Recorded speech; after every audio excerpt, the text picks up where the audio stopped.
statements that inspire you, please share them on social media, and please use the hashtag CWF or hashtag Chogum or hashtag we really like Mele a lot. So you can put that in there too. Sorry, that might not be official.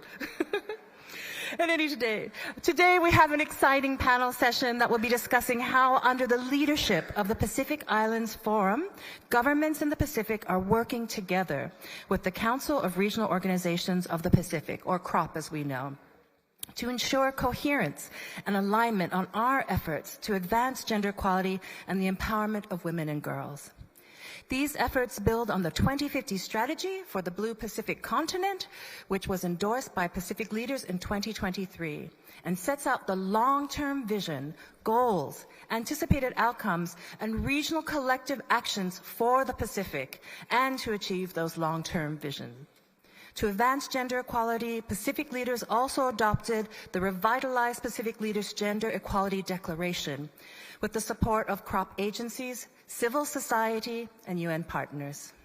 The revitalized pledge builds on the Pacific Platform for Action for Gender Equality and Women's Human Rights, the Beijing Declaration and Platform for Action, and other key normative frameworks, such as the Sendai Framework for Disaster Risk Reduction and the Paris Agreement on Climate Change, all which resonate with the challenges that the Pacific, and I might add SIDS nations and governments grapple with daily. The last few years have seen a concerted effort by the Pacific region to work more collaboratively to address gender equality here. An example of this was the convening of the 15th Triennial Conference of Pacific Women, the 8th Pacific Ministers for Women meeting, and the 3rd Pacific Women Leaders meeting, all held in July of 2024. It was a very busy month, I have to add. But it culminates because now we are paving the road to CSW 69, Beijing Plus 30, and beyond. And we must strongly integrate with Gender Transformative Pacific and Commonwealth Program of Action. This can be exemplified by the collaboration and cooperation of the organizations present and that we participate in today. But we are grateful for the opening remarks to be made by His Honorable Lord Vaya, who will set the stage for our Talanoa on how efforts of CROP and member countries are working to achieve gender equality in the region. Now, Honorable Lord Vaya, the Minister of Internal Affairs from the Kingdom of Tonga, is also the Chairman for the National Advisory Committee for Gender and Development, Portfolio Management for Tongan Sports, Youth, Women, Disabilities, and Overseas Employment Division. He is also currently Chairman of the Tonga Traditions Committee and has held the role of Chairman of the Tonga Household Parliament Committee. His long-standing career has also included the role of Minister of Agriculture, Food, Forestry, and Fisheries. No stranger to sports, Honorable Lord Vaya is also President of Tonga Boxing Association, so he can probably give us some advice about an uppercut if necessary. At any rate, we are honored to have Lord Vaya provide our opening remarks today, so please, can we have a large round of applause for Lord Vaya?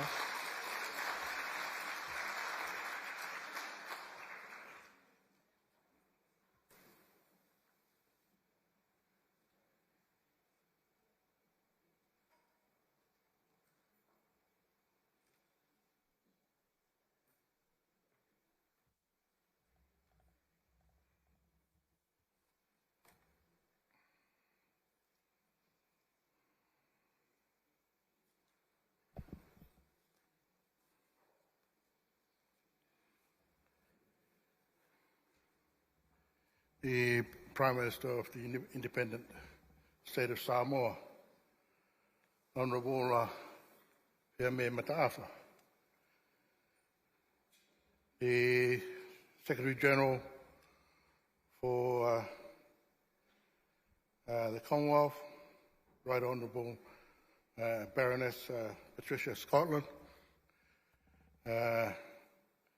His Excellency Baron Wanga, Secretariat General for the Pacific Island Forum, the Honourable Minister for Women in Samoa, Honourable Ulipola Anarosa, my fellow Cabinet member from Tonga, the Honourable Utoika Manu, MEDEC, distinguished guests, ladies and gentlemen. I bring greetings from the friendly islands of Tonga to the hosting of the Commonwealth Heads of Government meeting in Apia.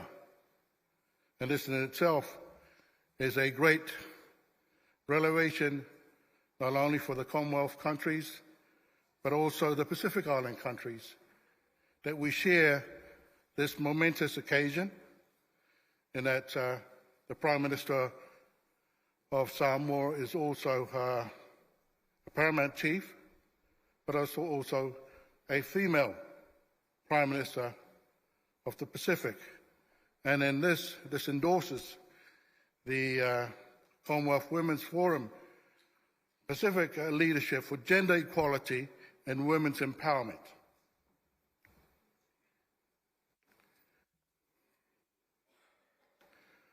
I am here to advocate, to work alongside, to promote and to uplift women's empowerment and gender equality in our Pacific region and the Commonwealth.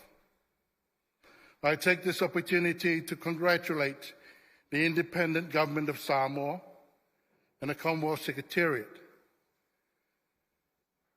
for hosting CHOCOM in Samoa 2024. May I extend my congratulations to the Honourable Prime Minister of Samoa, Honourable Fiame Mataafa, the Secretary General for the Commonwealth, Baroness Patricia Scotland, and of course the Secretary General for the Pacific Island Forum, Baron Wanga. I am pleased to take this opportunity to share some reflections on the leadership of the Pacific region in advancing gender equality and women's empowerment. In Tonga, a country that prides itself on the 4 golden pillars of values, which are respect, humility, reciprocity and patriotism. Our women are held up in high esteem and pedestal, and are accorded respect within the families as sisters by brothers, and as paternal aunties by nieces and nephews. Universal suffrage was accorded to Tonga and to the women in 1951, giving the rights to vote and to run for elections in Parliament.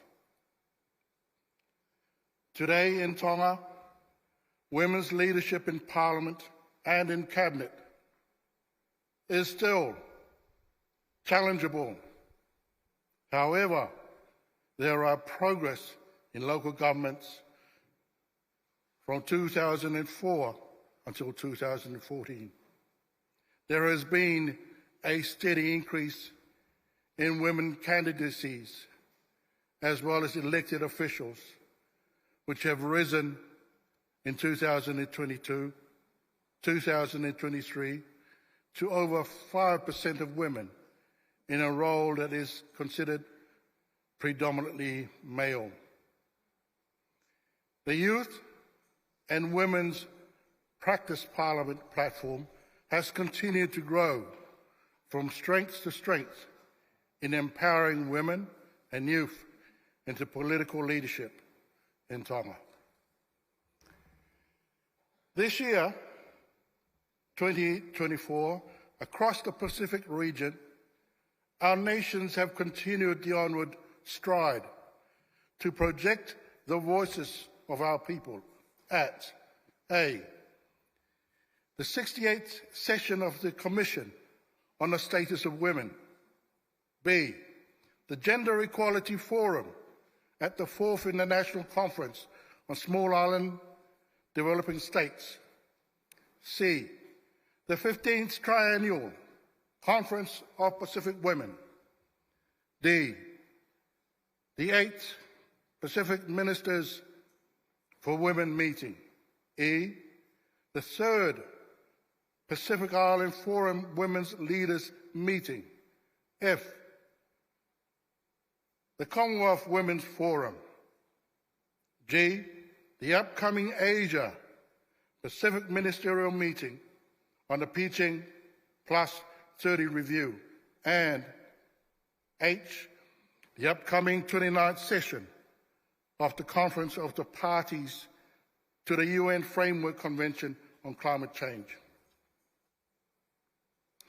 It has been 30 years of hard work by those who have gone on ahead, mothers, sisters, and advocates, to arrive where we are now. With these frameworks of commitments for gender equality and women's empowerment, we reflect on the difficult road that has led to today for women in our Pacific region. In 1994, at the 4th Triennial Conference of Pacific Women and the first Ministerial Conference on Women and Sustainable Development, the region adopted the Pacific Platform for Action and for the Advancement of Women and Gender Equality. The adoption took form in what became known as the 1994 Nouméa Declaration on Women and Sustainable Development, which ends with the statement that set the course of our collective regional efforts for the past 30 years. I quote, "We, the women of the Pacific, adopt this Pacific platform for action in our statement of commitment towards achieving the goals of equality, development and peace, and as a regional contribution to the 1995 Fourth World Conference on Women," end of quote.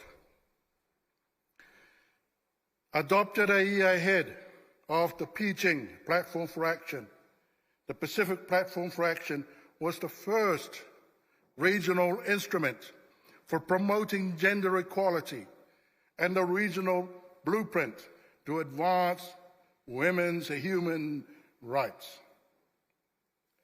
Fast forward 30 years to 2024, let us consider the legacy of the visionary leadership of those who penned the Nouméa Declaration in 1994 and the continued leadership across our Pacific region. A, the revitalized Pacific Leaders Gender Equality Declaration was endorsed by Pacific leaders, reaffirming their commitment to uplift the status of women in the Pacific, to actively and equitably engage in social, political, and economic life. B, Family Protection Acts that have enacted by 14 Pacific nations to protect our communities and to hold perpetrators to account. C, national women's machineries have been mandated through national gender equality policies that link directly to regional and international frameworks. D, the 250 strategy for the blueprint continent was endorsed and has become our blueprint to advance Pacific regionalism for the next 3 decades, which places people at its center, particularly women and girls in their diversity. E, one of our own, Vanuatu, instigated the International Court of Justice initiative for an advisory opinion on the obligations of state relevant to climate action. F, through the 2018 Boy Declaration and a 2019 implementation plan on regional security and the adoption of a dedicated peace and security pillar in the Blue Pacific Strategy of 2050, Pacific leaders have affirmed the call from the Pacific peace builders to embrace an expanded concept of security which has the Blue Pacific continent, including human security, economic security, humanitarian assistance, and environmental and climate security. This is not exhaustive, but demonstrates our unwavering regional commitment to progress in the work ahead. The highest levels of commitment, coordination and collaboration across governments, civil society organizations, faith-based organizations and communities have been enabled through strong regional leadership. Much work remains to be done, such as donor coordination to ensure better alignment with country-level capacities and priorities, and support for national women's machineries should be put in parallel to non-state actors and CSOs in view of the strengthening national women's machinery first to ensure national frameworks such as policies and legislations are developed and implemented. Let us take this moment to pause, reflect, and celebrate what we have been able to achieve and the wisdom that we have gained through lessons learned. I wish you all the very best in the remainder of this forum, and I thank you for your attention. Thank you.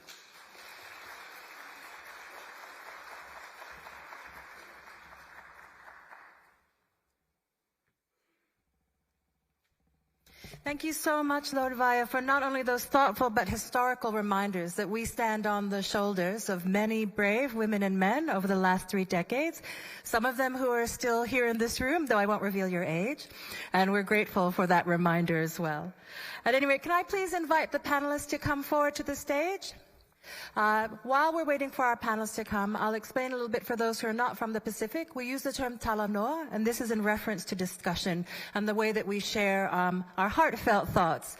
And so we'll be using a talanoa format, which means it'll be a bit more casual, and it'll be less prompting from somebody like me, and more letting those people who have the brains and the passion to share their thoughts with the questions that we'll talk about today. So I think I have filled enough space so that our beautiful panelists can join us on the stage. All right. First of all, and if you could just raise your hands as I say your name. We have Meriseni Rakuita, who is the Principal Strategic Lead for Pacific Women Girls Pacific Community.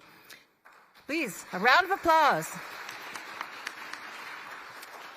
As SPC's Principal Strategic Lead, Pacific Women and Girls, Meriseni is driving gender equality and empowerment of girls across the Pacific region, working as part of SPC's executive team. Yes? There's never too little applause, everyone, so don't worry. Let the enthusiasm carry you. Next, our panelist Claire McGeechan, who is the Australian Deputy High Commissioner to Samoa.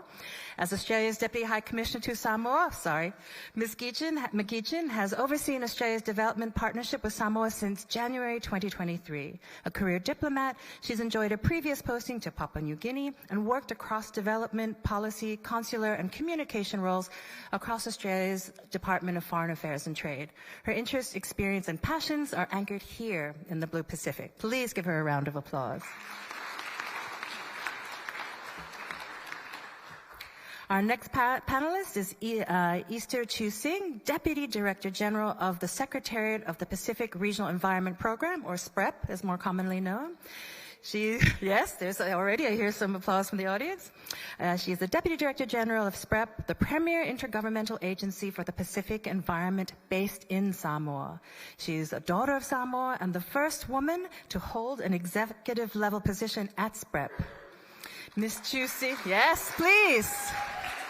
Thank you. I was about to say the Samoans are getting quiet. Ms. Chusing's professional career spans over 30 years, which is amazing since she's only 21. Over national, regional, and international levels. Ms. Chusing is a graduate of Victoria University of Wellington, New Zealand. All right, some alum in the corner. Where she graduated with a Master of Environmental Studies degree and a Bachelor of Arts in Geography. All right, calm down, Wellington over there. All right, Ms. Chusing's professional career started with the government of Samoa, where she served and worked with the Ministry of Natural Resources and Environment. She's also worked for the United Nations Development Program, multi-country office here in Samoa, in several roles, including the position of Assistant Resident Representative responsible for UNDP's Environment, Energy, and Climate Change Program. Ms. Chusing joined SPREP in 2010, where she held several senior-level positions, including the position of Director of Environmental Monitoring Governance Program, prior to appointment to Deputy Director General position in February of 2021. Please give her a huge round of applause. We're very proud of our Samoan achievers. Now, that doesn't leave Fiona behind. We've met her before at our previous panel, but Fiona Hukala is the Gender Advisor for Pacific Islands Forum Secretariat. Fiona Hukala is the Policy Advisor, Gender Equality at the Pacific Islands Forum Secretariat. Fiona's role includes supporting forum member countries with relevant and timely gender equality advice, oversight over the implementation and visibility of the revitalized Pacific Leaders Gender Equality Declaration, and coordination collaboration with a wide range of stakeholders on gender equality and social inclusion efforts. Prior to joining PIFS in April 2021, Fiona was a Senior Research Fellow at the PNG National Research Institute. Any shout-outs? No? All right. Yes. She holds a PhD in social anthropology from the University of St. Andrews, Scotland. Anybody from Scotland? All right. Well, you're missing out. All right. All right. I think there are some people who may have some Scottish heritage in the background there. Anyways, please, let's give our panelists another huge round of applause as we begin our discussion.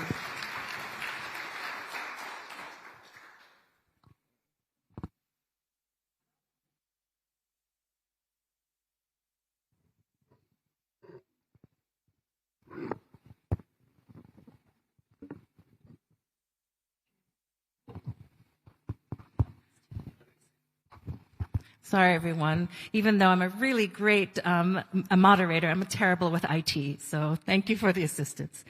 All right. Because we're doing a Talanoa session, this is really about how this question will inspire you to share some of your thoughts, please. So what we'll do is I'll hand it over to the right, and we'll move down the line, and then we'll do it the opposite around for the next question. So I hope our panelists are happy with that.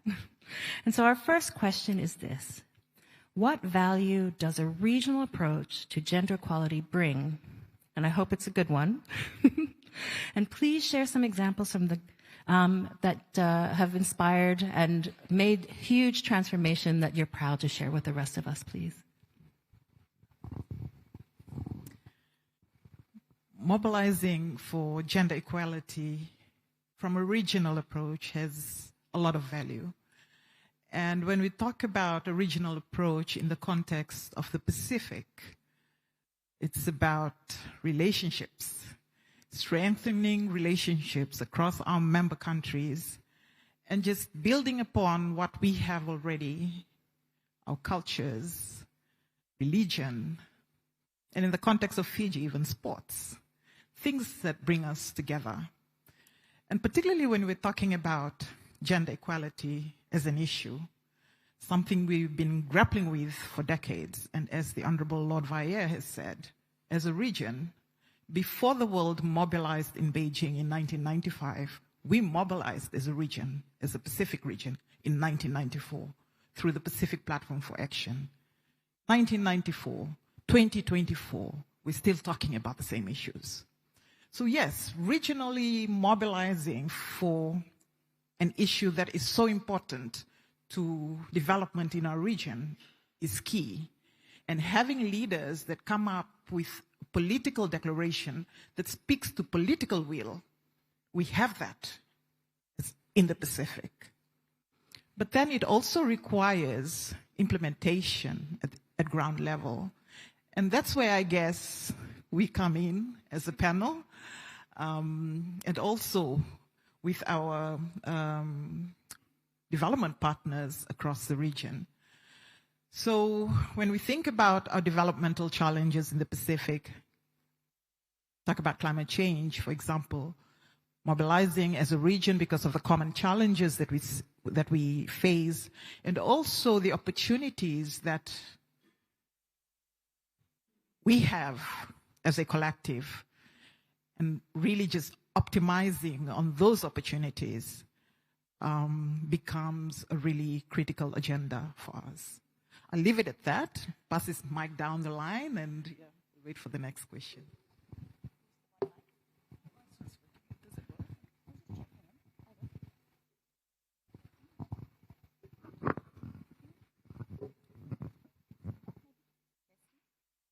One, two, three. Oh, here we are. Oh, talo for everyone. I might take the opportunity to get my nerves out of the way just by saying I'm so humbled and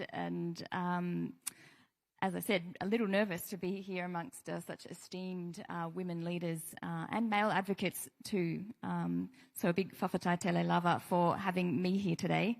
But a regional approach to gender equality, I mean, I think it speaks for itself to a certain extent. And we've heard many times today from different mouths, including the Honourable Prime Minister Fiumei this morning, Minister Mulipola, who is here with us, the Honourable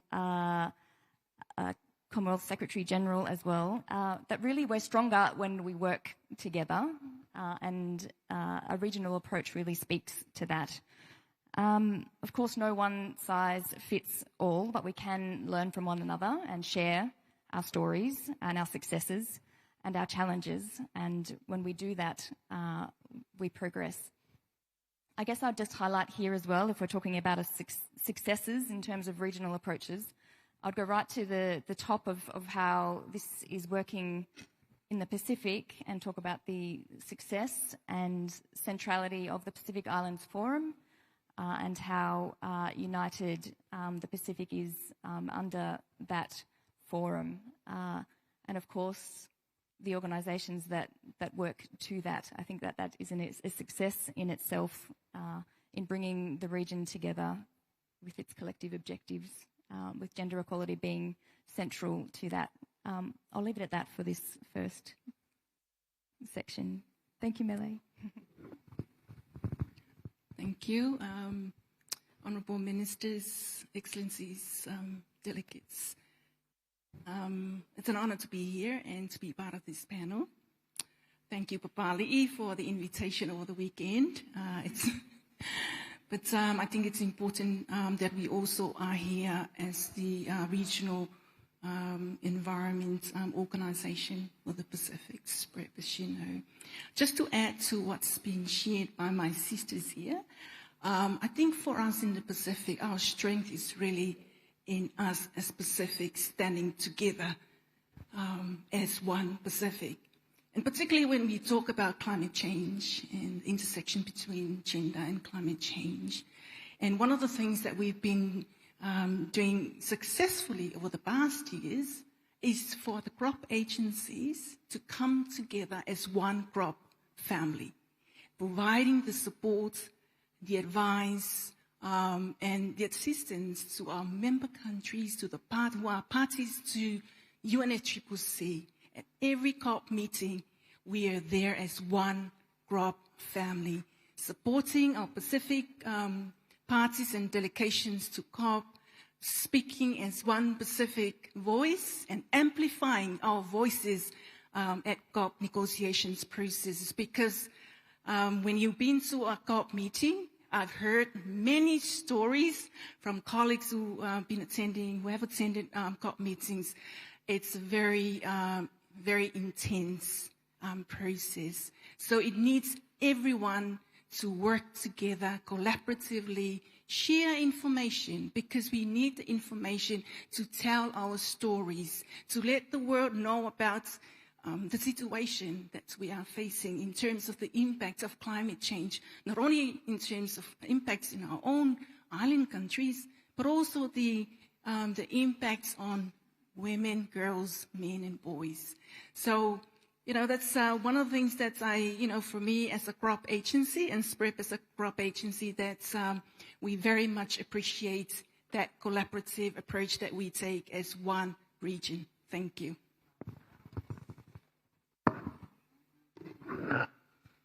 Thank you.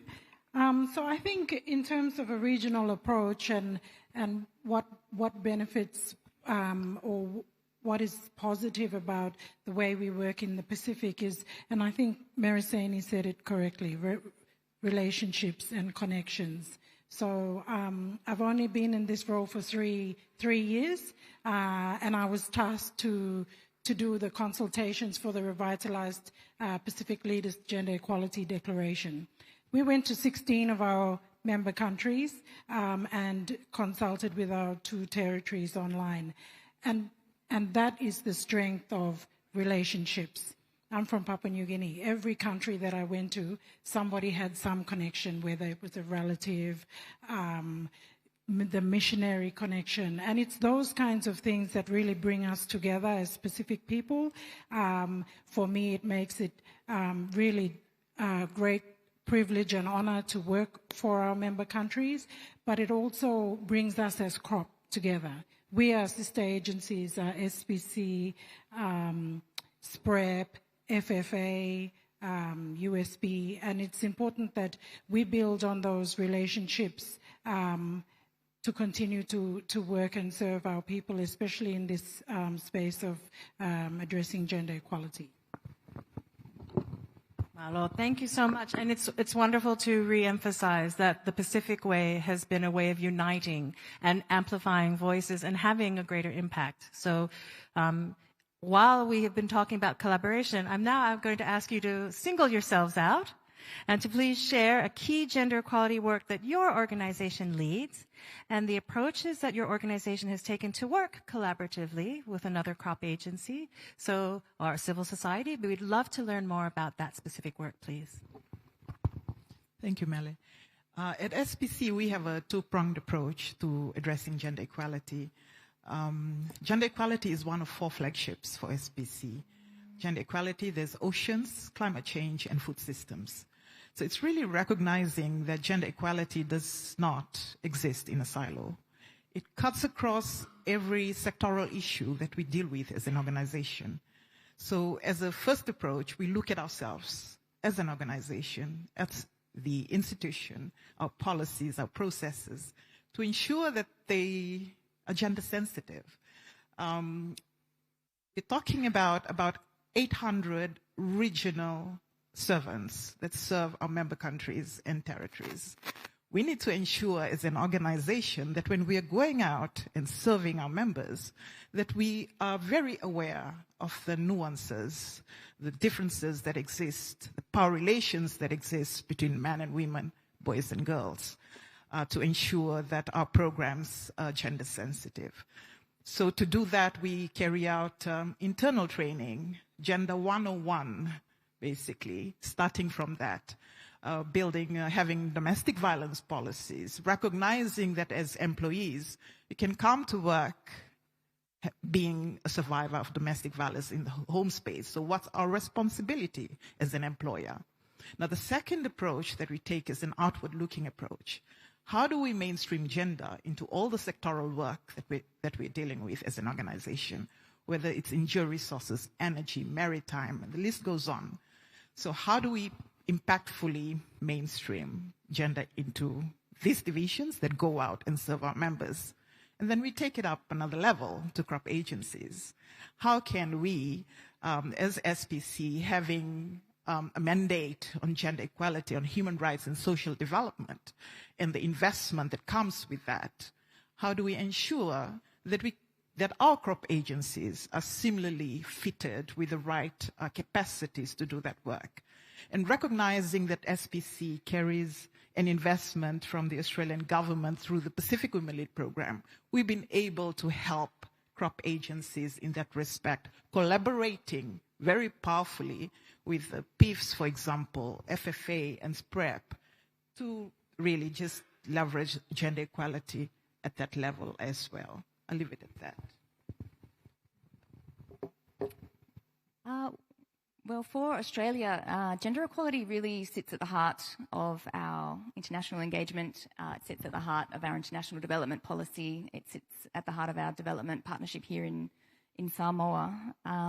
But in terms of our investment in gender equality, our flagship investment, as Mersine has just alluded to, is the Pacific Women Lead investment. That's 170 million Australian dollars over 5 years. My sisters here on the panel can speak more knowledgeably about all the things that sit under that, which is really a collaborative effort with these really important regional organisations. But to give you a sense of the themes that this investment, collaboration, partnership touches on: women's leadership, women's rights, amplifying women's voices, as we're doing here today. I can give some specific examples, and again, my sisters here can elaborate, but the balance of power is one program that aims to change perceptions about the legitimacy of women's leadership. So doing that through media, churches, looking at traditional structures. That was touched on a little bit in the previous session on men and boys. Shifting the Power Coalition, among other things, delivering training programs in disaster management and really increasing women's influence in decision-making processes, because we know it's beneficial for all when women are in key decision-making roles. The We Rise Coalition, supporting the delivery of national feminist forums, again, like this one, to amplify the voices of Pacific women and to give a platform for women's voices. So that's just I guess I suppose to touch on the priorities and partnership that the Australian government sees in terms of its gender equality work. And Mersine, you touched on mainstreaming, and that's something that we're really, it's a little bit of a buzzword, but something that we're really looking to do here, and particularly in our partnership here in Samoa, through our key programs, Tautua and Tautai, represented here, I can see in the crowd today, just to really ensure that everything that we're touching on in our development partnership, has a gender equality lens put over it. I'll leave it at that. Thank you. SPREP, like SBC, we also have gender policy in place. In fact, 5 years since SPREP was established, 1998, the first gender policy was endorsed by our members. So we continue to review and update that policy for SPREP to ensure that our systems and processes, our programs and projects address gender equality in the work that we do.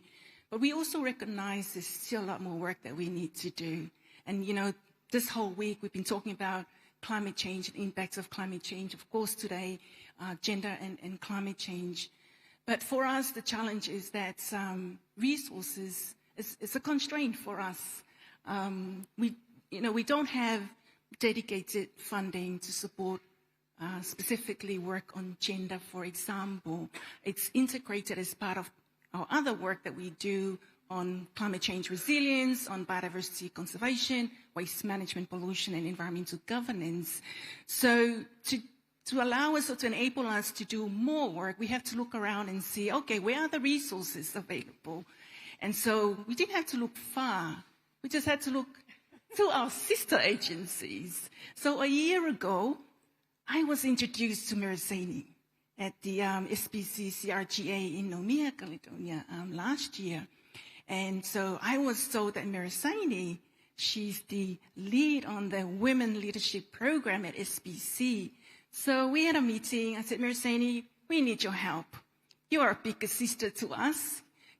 You have the resources. How can we access the resources that you have? How can we tap into the technical assistance that SBC has as lead on gender? They are the gender experts along with the forum secretariats. So she was very kind to respond positively to my cry for help. And so fast forward, August this year, we signed a letter of agreement with SPC, where they've given us some resources to have a dedicated gender expert at SPREP. And I think that is really where that collaboration and partnership really adds value to the work of crop agencies. Because without that, we will still be looking around, and I'm still looking because there's still a lot more work to be done to support our work on gender and climate change, gender and environment. So thank you very much. I look forward to other partners who are here who want to collaborate with SPREP. Please come and see me at the end of the session. Thank you. Thank you. As mentioned, at the Pacific Island Forum Secretariat, our role is to deliver on the Leaders' Declaration, the revitalized Pacific Leaders Declaration, the Gender Equality Declaration. The acronym is PLEDGE. And so we work very closely with our crop agencies. Director Miles is at the back there, his team in the Human Rights Division of SPC. We are like a twin organ. We do everything together, whether it's planning our meetings, programming, and we have reached out and worked with our fellow crop agencies from SPREP, FFA. Earlier this year, we had a crop meeting of the gender advisors. And the reason why we feel that we need to work collaboratively. I've been on 2 panels. This is my second panel, so my words are jumbled. Is that we as the Secretariat, we're a political organization, so we work to implement the leaders' decisions. But our sister agencies do the programming work. They're in the countries doing that technical support. And so as PIFs, and we have oversight over this political declaration, it's important that we work across and we're not duplicating. Because when we were doing these consultations, many of our countries said to us, look, one time it's PIF, one time it's SPC, one time it's UN Women. You people all work together. That's our job at the Secretariat, to ensure that we're working together to support our countries. Because we're also very mindful that many of our countries don't have the capacity, don't have the resources. And so at the Secretariat, we are really mindful of this, and we work really hard to ensure that we're bringing everybody together, not just crop, but also our donor and development partners, to make sure that our gender equality agenda is being supported at all levels, because this is a commitment that our leaders have made. But I think our crop collaboration has always been very good. Thank you so much. And I appreciate that we have talked about how our Pacific unity, a sisterhood really, has helped all of us work together, and we can see that even SPREP is willing to meet with you after this meeting. So we look forward to all of you taking a chance to meet with our sisters here. But we have people visiting who are not from the Pacific. Sadly, you're not lucky enough to be Pacific Islanders like us, but we will definitely invite you to the party. So I would love it, in the short time that we have left, if you could share one sentence or one idea of how you would share how we do things in the Pacific to our sisters and brothers in other regions. Share that inspiration, that alofa, that sisterhood, so that others can take it forward when they leave Samoa. I'll flip it around. This is the Commonwealth Women's Forum, a very powerful platform with different regions. I would like to know what the Commonwealth Secretariat can do to assist us as the Pacific. What could we learn from the other regions that are here? What opportunities or spaces can be created for peer-to-peer learning across regions? We've got amazing examples in Africa. We've got amazing examples in the Caribbean. What spaces can be created to learn from each other?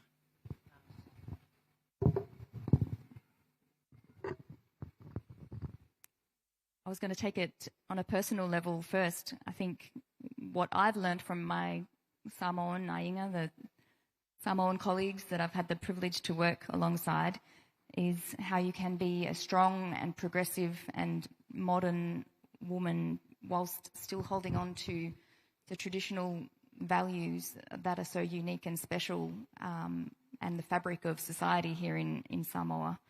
And you can also do this while being a mum and maintaining all of the commitments that you have to your community. More broadly, I think more and more the region and beyond is looking to Samoa and its successes and asking how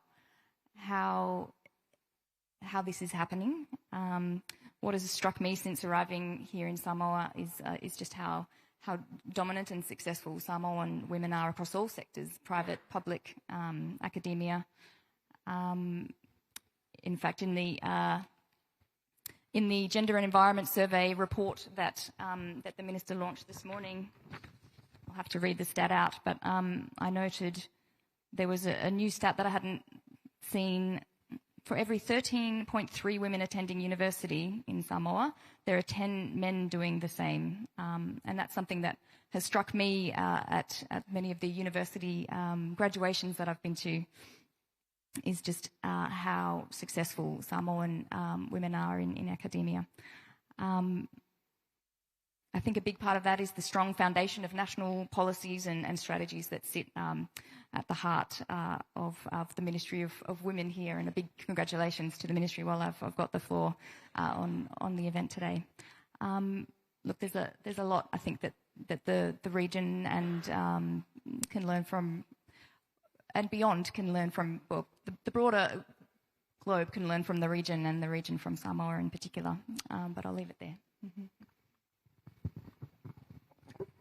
Thank you, and I like Mirisani's spin on this, and I want to add to that as well. I think, talanoa is crucial to us, and that's our Pacific way. We come with talanoa, but that talanoa also needs to be translated into action, and that action requires resources. And so our challenge is to the Commonwealth, please help us to accelerate these actions that we need to take with resources that we require to implement and upscale and amplify and intensify the actions that are needed, that we need to do now. We don't want to wait until the next forum when we come together to talk about the issues, but we want to see more action taken. Thank you.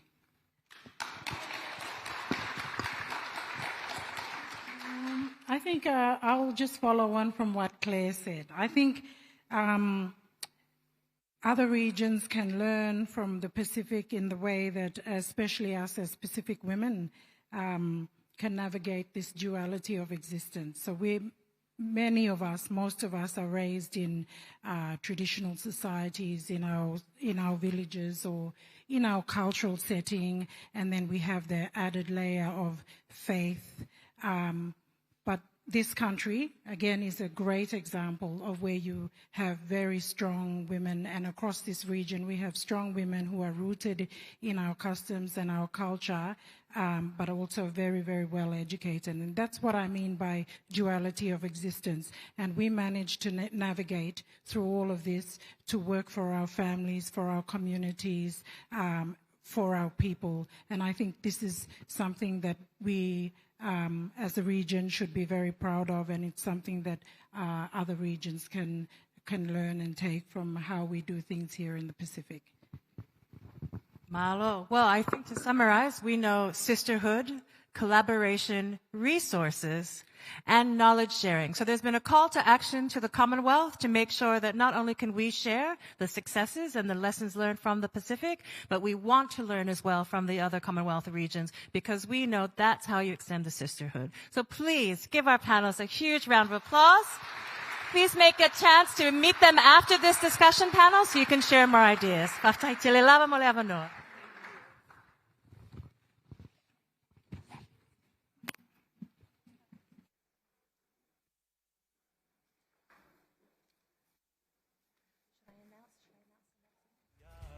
Sorry, along with being moderator, I'm now going to announce the next event. We have very exciting launch of the National Prevention Framework by the Ministry of Women, Community and Social Development.